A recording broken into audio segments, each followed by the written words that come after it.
దేవుని నామానికి మహిమ కలుగును గాక. మన ప్రభువుని ప్రియరక్షకుడైన యేసయ్య దివ్యనామములో మీ అందరికీ శుభవందనాలు తెలియజేస్తున్నాను.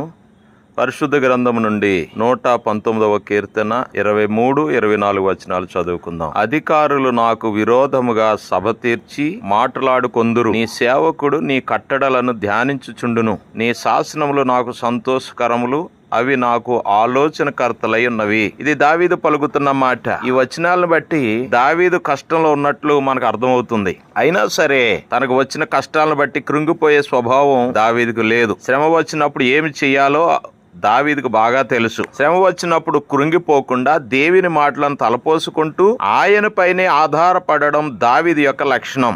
అది మన జీవితాలకు గొప్ప ఆధ్యాత్మిక పాఠం లాంటిది. ప్రియ దేవుని బిడ్డ, దావీదు మీద అధికారులు వ్యతిరేకంగా గుంపు కూడి ఉన్న సమయంలో దావీదు అవేమీ పట్టనట్లు దేవుని యొక్క కట్టడలను ధ్యానిస్తూ ఉన్నాడు. హల్లెలూయా. ఒకవేళ లోకమంతా నీకు వ్యతిరేకంగా నిలబడినా, అధికారులే వ్యతిరేకంగా నిలబడినా, దేవుని వాక్యాన్ని ధ్యానం చేయడం నేర్చుకోవాలి.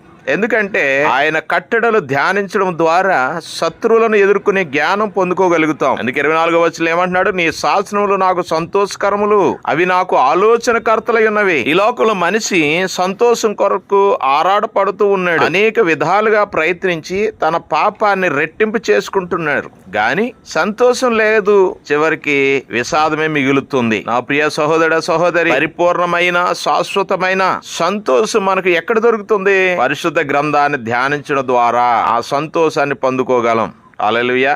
ఇర్మియా గ్రంథం 15:16 వచనంలో ఇర్మియా అంటున్నాడు, నీ మాటలు నాకు సంతోషమును, నా హృదయం నాకు ఆనందమును కలుగజేయుచున్నవి.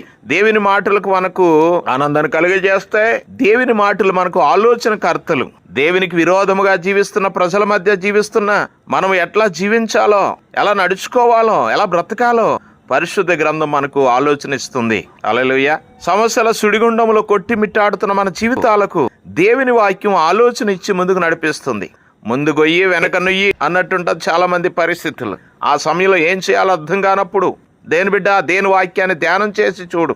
ఆ వాక్యం నిన్ను ఆదరించి ఆలోచన ఇచ్చి నీ సమస్యకు పరిష్కారం ఇస్తుంది. ఒక ఊరిలో చాలా దొంగతనాలు జరుగుతూ ఉన్నాయంట. ఆ దొంగలు పట్టుకోవడానికి ఒక విశ్వాసైన పోలీస్ ఆఫీసర్కి డ్యూటీ వేశారు.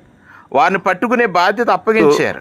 ఒక రాత్రి ఆ దొంగలు వారు ఉపయోగించే గాడిదను విడిచి పారిపోయారు. ఆ పోలీసు వారు ఆ గాడిదను పట్టుకున్నారు. దేవుని వాక్యాన్ని చదివే ఆ పోలీస్ ఆఫీసర్కి వెంటనే బైబిల్లోంచి ఒక వాక్యం గుర్తుకొచ్చింది. ఎస్సీ గ్రంథం 1వ అధ్యాయం 3వ వచనం, గాడిద సొంతవాని దొడ్డి తెలుసుకొనును. హల్లెలూయా. వెంటనే ఆఫీసర్ ఏం చేశాడో తెలిసినా, ఆ గాడిదను చెట్టు కట్టేసి 3 రోజులు ఏమీ పెట్టకుండా ఖాళీ కడుపుతో ఉంచేశాడు. కడుపు మార్చాడు. 3 రోజుల తర్వాత విడిచిపెట్టాడంట. ఆ విడిచిపెడితే ఏం చేస్తుందో చెప్పండి? అది పరిగెత్తుకుంటూ వెళ్తుంది. అయితే పోలీసు వాళ్ళు ఆ గాడిద వెనకాలే వెంబడిస్తూ ఉన్నారు. అది ఎక్కడికి వెళ్తుంది?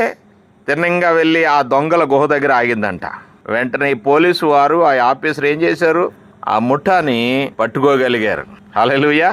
ఆ విధంగా దేవుని వాక్యం ఆధారంతో ఆ దొంగల ముఠాను పట్టుకోగలిగారు. అవును, దేవుని మాటలు మనకు ఆలోచన ఇస్తాయి. దాని ద్వారా మన సమస్యలను పరిష్కారం అవుతాయి. దాని ద్వారా మన జీవితాలకు సంతోషం. నా ప్రియ సహోదర సహోదరి, పరిశుద్ధ గ్రంథమైన ఆ దివ్య గ్రంథాన్ని ధ్యానిద్దాం. అట్టి రీతిగా మన జీవితాన్ని సిద్ధపరచుకుందాం. అట్టి కృప ధన్యత దేవుడు మనకు అనుగ్రహించును గాక. మీ అందరికీ తోడై ఉండును గాక. ఆమెన్.